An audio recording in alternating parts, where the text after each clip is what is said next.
जय हिंद दोस्तों। आज का जो हमारा टॉपिक है वो है एशियन डेवलपमेंट बैंक, जिसे हम एशिया का बैंक भी बोलते हैं। तो आज के इस लेक्चर में इस टॉपिक को पूरा डिटेल से समझेंगे और आने वाले जितने भी एग्जाम है उसमें अगर इस टॉपिक से प्रश्न पूछा जाएगा तो तुम चाह कर भी गलत नहीं कर पाओगे। तो दोस्तों लेक्चर की शुरुआत करते हैं। एक छोटा सा काम है, अगर तुम नए हो तो चैनल को सब्सक्राइब जरूर कर लो ताकि तुम्हें और नोटिफिकेशन मिलते रहे। एशियन डेवलपमेंट बैंक, जिसे हम एशियाई विकास बैंक बोलते हैं हिंदी में। और दोस्तों तुमने एक वर्ल्ड बैंक का नाम जरूर सुना होगा जिसे हम विश्व बैंक के नाम से भी जानते हैं। तो जैसे विश्व बैंक यानी कि पूरे विश्व का बैंक है, ऐसे ही एशिया कॉन्टिनेंट यानी कि एशिया महाद्वीप का एक बैंक है जिसे हम एशियन डेवलपमेंट बैंक बोलते हैं। ये काम क्या करता, जो इसके सदस्य देश है या जो अविकसित देश है, जैसे विकासशील देश है, उनकी ये मदद करता। कैसे मदद करता? उन्हें पैसे ऋण देता यानी कि लोन देता। अब इसकी स्थापना देख लो कब हुई थी, 19 दिसंबर 1966 को हुई थी। इसके सदस्य देश कितने हैं? 68। जब इसकी स्थापना हुई थी तब कितने थे? 31। दरअसल मैं इसके पीछे की एक स्टोरी बताऊं तुम्हें। एक था वर्ल्ड बैंक। वर्ल्ड बैंक में अमेरिका की मतलब हमेशा तुत्ती बोलती थी, अमेरिका ही सब कुछ उसमें करता धरता है।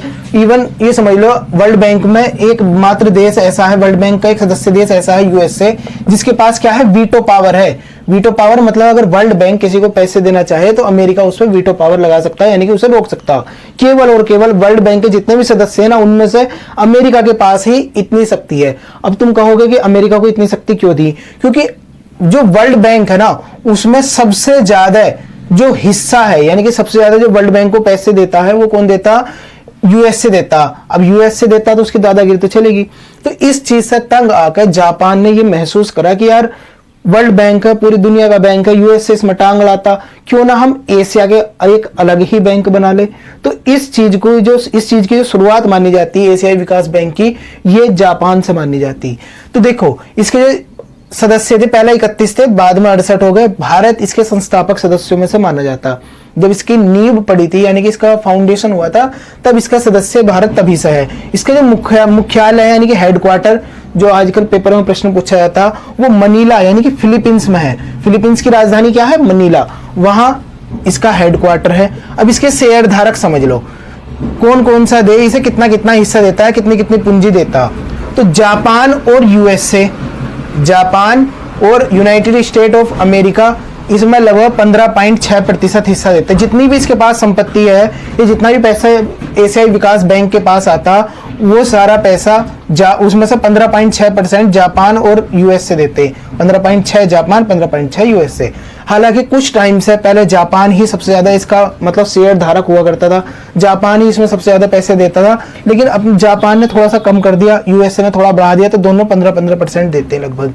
चीन इसमें 6.4% हिस्सा देता। भारत भी अच्छा खासा इसका एक मतलब क्या समझ लो मेंबर है, और इसमें अच्छा खासा भारत के भी शेयर है लगभग 6.3%। और ऑस्ट्रेलिया 5.8% इसकी हिस्सेदारी रखता। तो दोस्तों ये क्या है? ये जब जैसे अब ये देखो, ये एशियन विकास बैंक है, ये कहीं और से पैसे थोड़ा लाएगा, जो इसके सदस्य देश है वही तो इसे पैसे देंगे। तो ये पैसे जैसे जापान हो गया, यूएसए, चीन, भारत और भी देश है, 68 सदस्य हैं, सभी इसमें कुछ ना कुछ पैसे एशियन विकास बैंक को देते हैं। और बाद में उसी पैसे से क्या करता है एशियन विकास बैंक, जो गरीब देश है या कहीं पर ज्यादा कंडीशन खराब होगी, जैसे भारत में जब कोरोना आया था तो बहुत ज्यादा क्रिटिकल कंडीशन बन गई थी, तो भारत में वैक्सीन प्रोवाइड कराने के लिए इसने एशियन विकास बैंक ने लगभग 1.8 बिलियन डॉलर का ऋण दिया था भारत को। समझ गए क्यों? क्योंकि तुम कोरोना वायरस को टैकल करो और कोरोना वो जो वैक्सीन है उसे प्रोवाइड कराओ। तो इस तरीके से ऋण ये प्रोवाइड कराता रहता। तो जो ये 1.8 बिलियन का ये मतलब ये पैसे आए, ये तो ये कहां से आए? ये जो इसके शेयर धारक इसने तो दिए होंगे तभी तो आए। अध्यक्ष देख लो, ताकेशी वतानबे, हालांकि इसकी प्रोनाउंसिएशन मेरे साथ सही से नहीं होती। ताकेशी वतानबे इसके पहले अध्यक्ष थे। अब तुमसे पूछ ले अब कौन है इसके अध्यक्ष? मसत सुगुहु, मैं लिख दूं इनके नाम देख लो, मसत सुगुहु असाकावा, मसत सुगुहु असाकावा इसके प्रेजेंट में अध्यक्ष है, 2020 से यही अध्यक्ष है।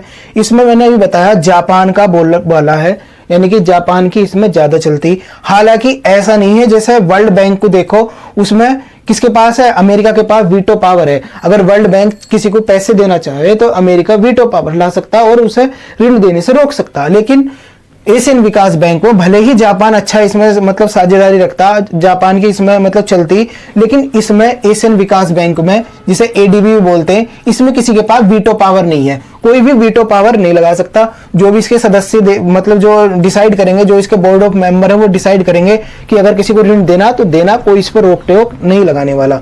तो इसके अध्यक्ष में पता चल गया, मसत्सुगु असाकावा।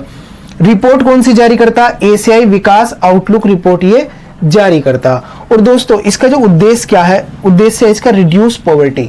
जो देखो एक चीज मैं यहां पे बताना भूल गया, इसमें 68 देश है ना, ये 68 में से 49 जो हैं वो एशिया पैसिफिक रीजन से हैं।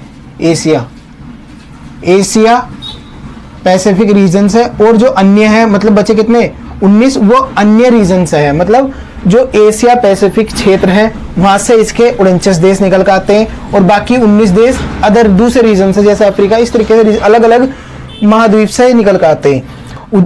उद्देश्य क्या है, रिड्यूस पॉवर्टी। अभी पॉवर्टी मतलब गरीबी को कैसे खत्म करता। अब ये तो है नहीं कि इसने इसके पास एक जादू की छड़ी तीन ने घुमाई और एकदम से गरीबी खत्म हो गई, ऐसा नहीं है। गरीबी कैसे खत्म हो सकती है, तुम ही बताओ।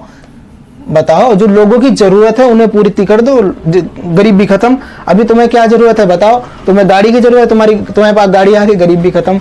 लेकिन जो मेन बेसिक है वो क्या है, रोटी कपड़ा और मकान माना जाता है। अगर किसी को ये चीजें दे दो, ये बेसिक चीज है, अगर ये दे दो तो उसकी जिंदगी सफल हो सकती, उसके पास से गरीबी जा सकती। तो ऐसे ही एशियन जो विकास बैंक है, एशियाई विकास बैंक, ये क्या करता है, स्वास्थ्य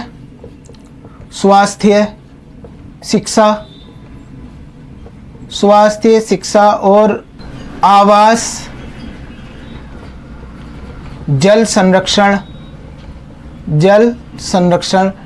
ये देखो कैसे मुद्दे हो गए, स्वास्थ्य हो गया, शिक्षा हो गया, आवास हो गया, जल संरक्षण हो गया, डिजिटल समावेश हो गया। ये कैसे मुद्दे हैं, ये क्या है, देखो ये करता क्या है, गरीबी खत्म करने के लिए देशों को क्या करता है, जो गरीब देश है उन्हें स्वास्थ्य के लिए ऋण प्रोवाइड कराता है, यानी कि लोन देता। कहीं पर अगर शिक्षा की कमी है वहां पर एजुकेशन के लिए लोन देगा उन देशों को। आम आदमी का इससे कोई मतलब नहीं है, मैं इसमें जाकर ऋण नहीं ले सकता, लेकिन जो देश हैं उन्हें ये ऋण प्रोवाइड कराता, जो देशों की सरकार होती है उन्हें ये लोन प्रोवाइड कराता। तो जैसे कहीं पर आवास की कमी है तो वहां पे भी ये लोन देता, जल संरक्षण के लिए लोन देता, डिजिटल समावेश के लिए लोन देता। तो ये ऐसे ऐसे मुद्दे हैं जिनसे जिन पर अगर हम ध्यान दें तो उनसे गरीबी खत्म हो सकती है। तो इसी वजह से स्वास्थ्य, शिक्षा, आवास, जल संरक्षण, डिजिटल समावेश जैसे मुद्दों पर ध्यान देकर उन्हें ऋण प्रोवाइड करा देता। तो दोस्तों ये था एशियन विकास बैंक। अगर तुम्हें पसंद आया हो तो लेक्चर लाइक जरूर करना। मिलते हैं फिर नेक्स्ट लेक्चर में, तब तक के लिए थैंक्स अ लॉट, जय हिंद।